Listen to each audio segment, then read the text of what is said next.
Hello, my name's Christine Colley. When I was 20, I got married. When I was 22, I was diagnosed with epilepsy. Didn't know I'd had anything like that before. Thought it was very, very frightening. I was having lots of fits quite frequently, and bashing my heads off walls and doing all sorts of things and getting on wrong buses and goodness knows what else.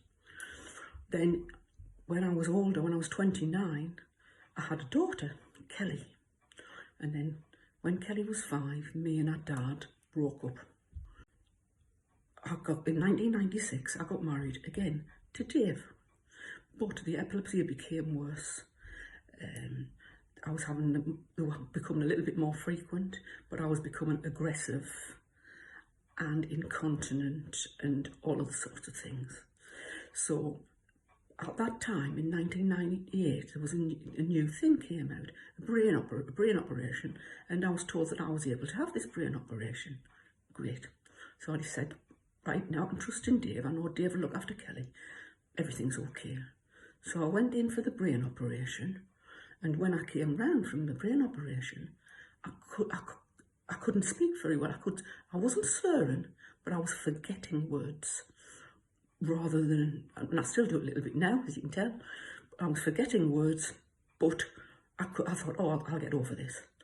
So after about 5 days, I decided, I was still in hospital, and I thought, right, I'm going to read this book. And there was a book beside me, and I picked it up and held it and read it. And the sentence that I was up to read, Sarah was smug. And I couldn't read it, not one word. And I looked round the room, and I couldn't read anything in the room. I thought, oh my God. And later, I was diagnosed.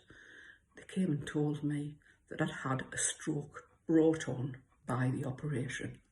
After the diagnosis of the stroke, they just sent me home. And I went home, went on the computer at home, and I couldn't read anything that I typed into the computer, but my husband could read it, so there was, it was just a little bit odd, and it was very, very depressing because my husband's an intelligent man, and I thought, here he is stuck with this idiot who can't even speak or read. One day a friend came to visit with her little boy. He was 3, and he went into Kelly's bedroom to get a book out. He brought the book. And I couldn't, and he said, can you read it? Well, of course I couldn't. I could have made up the story and the Ben would never have noticed, but I couldn't do it. So when Margaret went, I thought, right, I'll get a shower, give yourself a shake. I gave myself a shake, had the shower, came out of the shower, looked in the mirror. So here was this lady whose hair was gone and I'd lost lots of weight, a complete and total mess. So I decided, right, this is it. This is the big thing. So I went into the kitchen to open to get some tablets. Went into the cupboard and opened the cupboard. And then I thought, you stupid idiot, Christine. You can't read. You're going to end up taking something for diarrhea or constipation instead of taking something that you're going to kill yourself with. And I thought, but does Dave want to be with us? Does Kelly be okay with Dave? But does Dave want to be with us?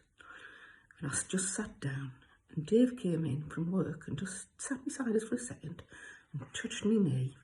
And then he stood up straight like that, put his arms out. And I thought, what the hell am I worried about? This is my giant, he's came to save us. And I've got my little giant there on the other side. So I was okay. So now where am I now? Well, as you can tell, my speech, there's not much wrong with my speech. I can read, but I cannot read and speak. So in other words, I cannot read out loud. So this has stopped a little bit with my career. I can't drive because if I can't read quickly enough, I'm not going to be able to drive. But in general, everything's okay. I'm still taking no medication. And on top of the best husband in the world and the best daughter in the world, I've got the best 2 grandchildren in the world.